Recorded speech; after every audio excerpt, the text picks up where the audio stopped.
testing out Star Wars Squadrons a little bit here. I'm kind of bummed out that it has a frame rate bug that I'm waiting on a patch for.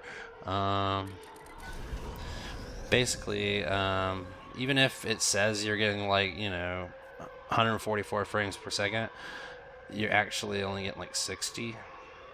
And it kind of looks choppy. To those who are sensitive, they'll notice it. Even though, like if you're using like something to show you your frame rate, it'll tell you you're getting like hundreds of frames a second. You can't trust it. It's actually not getting that. So that's a problem, and they're gonna have to fix that. It's a bigger problem for VR use because I can't really use VR because VR needs 90 frames per second. It doesn't want to run 60. Can I get through this hall? Yeah. So anyways, that's one problem. Another problem is I really like playing flight sim type games with pitch and roll on the same stick. But in this game, they punish you for that. So I'll show you what I mean. Well, I'll just show you how I have it right now. Right now, I have a workaround. So here's my full pitch and roll. See how fast that is? Full pitch and roll. All right, but I have to put pitch and roll on different sticks. Now, if I were to assign it the way I'm comfortable with pitch and roll on the same stick, let's see what that would look like. Move these over here. Here we go. Alright, here's what that looks like now with them on the same stick. Look how slow it is compared to before. So you get punished for preferring to have pitch and roll on the same stick. It doesn't give you full speed pitch and roll capability. It's some kind of bug that they're going to have to patch out.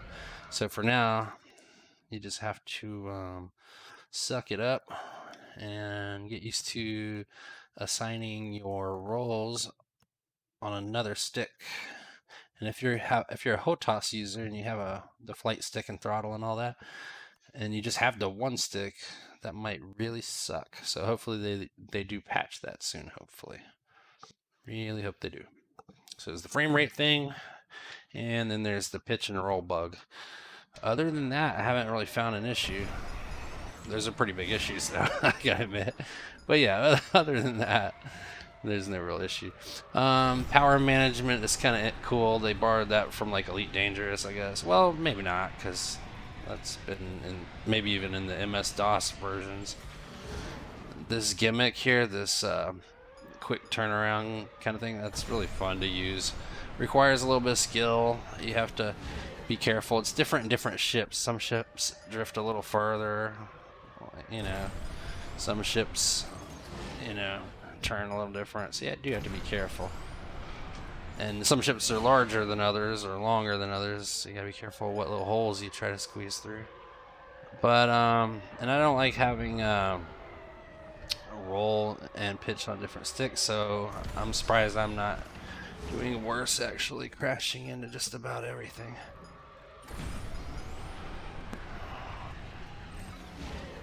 But the way the gimmick works is when you're boosting, you cannot turn very much. Like, see right now I'm trying to turn, can't.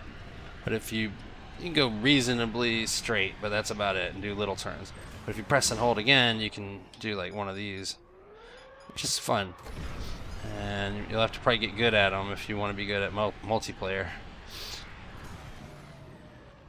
Anyways, the only way to have boosts available is to put all power in the throttle.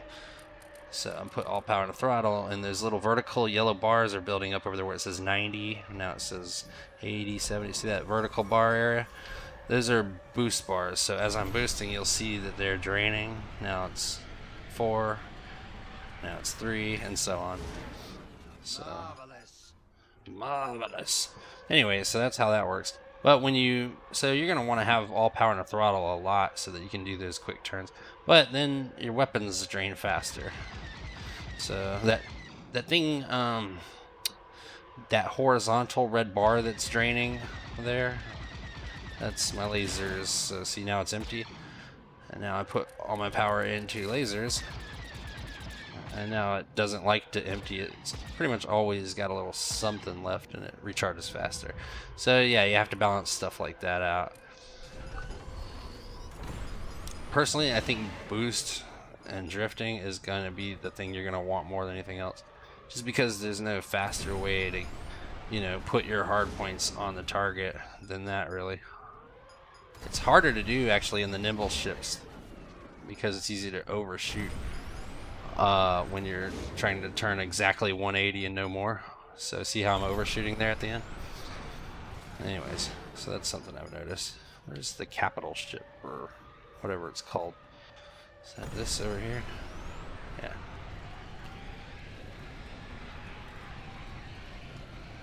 I want to get a new ship. This is the most agile Imperial ship. I want to get like a much less agile one just to see how it handles and maneuvers, you know. The Reaper. Let's try that one. It's a lot slower. Okay. I'll power into engines. Give myself a chance to build up a couple of boost meters. One more. Yeah, that's good enough. Alright, see how we do here. Yeah, it's bigger. Different ships have different dimensions, so now I'm basically like in a big old SUV, I guess. I have to get used to that. It'll be harder to squeeze through these little holes. And I made it through the hole, but what I'm trying to do is do one of these turns, and it's sloppier at the turn because it's a bigger ship. So I guess you have to wait till you get through the hole. Let's see. Yeah, that sucks. Can I turn? Oh, I was trying to see if I could spin all the way back. Okay, so maybe not the biggest ships for these boost maneuvers. Maybe not the most agile either. Maybe something like a standard TIE fighter will be the most drift turn friendly, I guess. Because the big ones, they're too sluggish. And they're pretty bulky. It is doable. You just have to get used to your parameters and your turn rates and all that. But yeah, this doesn't feel nowhere near as good. Alright, where's the Star Destroyer? Is it this one? Oh, it's that one way over there.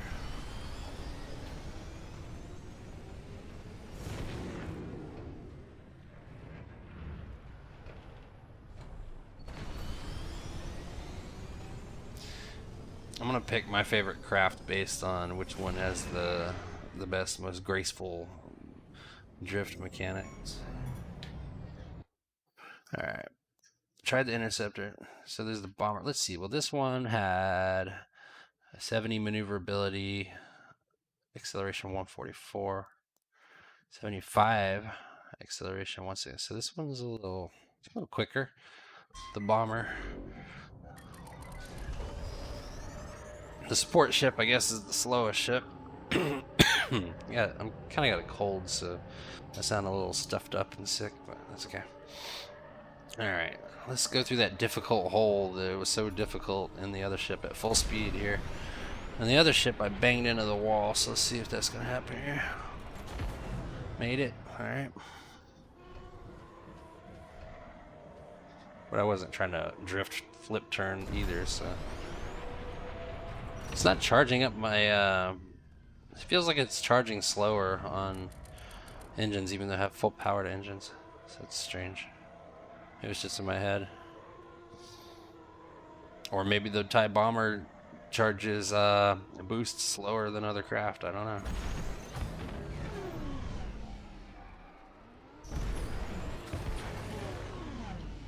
In VR, this would be easier because you could look farther ahead and get a better sense of like your surroundings and your, you know what I mean, your distance to everything.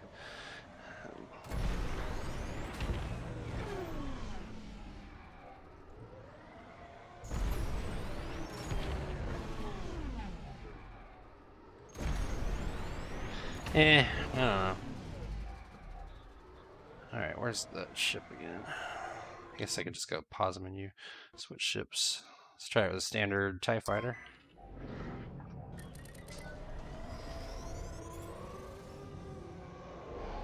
Building up my boost meters. Wow, it's a lot faster. I'm already at this hole before I've got my boost meters built up. That's a lot faster than the old TIE Bomber there. Whoa! And it turns a lot sooner. You know, like when I turned around, the hole was right in my face. I didn't expect that. Where'd it go? Oh my gosh, I'm getting lost and turn around here. Let's find a new hole. Yeah, this one up here might be okay.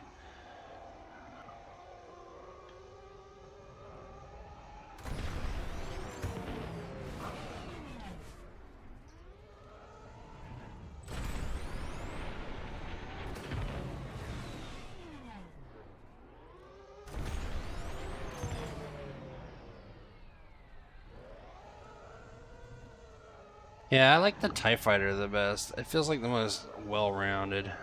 Small enough to get into little spaces. Pretty predictable. Able to turn at the kind of speed you would expect and want, you know what I mean? I think the standard TIE Fighter's got the best feel to it. Can I go in this hole?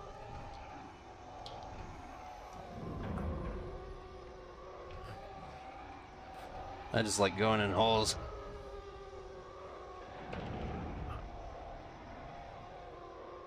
Anyways, alright. So my thoughts on the game. It's fun even though it's still not ready. Like it needs a patch for VR. And I'd enjoy it if they fix that issue with the diagonal, you know, pitch and roll. Still playable, but it would be nice to get those fixes. We'll see how it goes.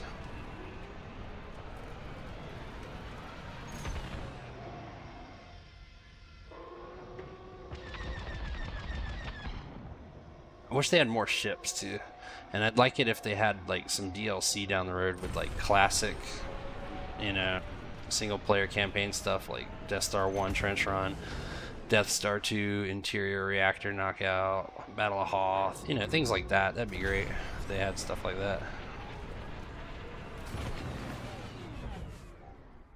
Anyways,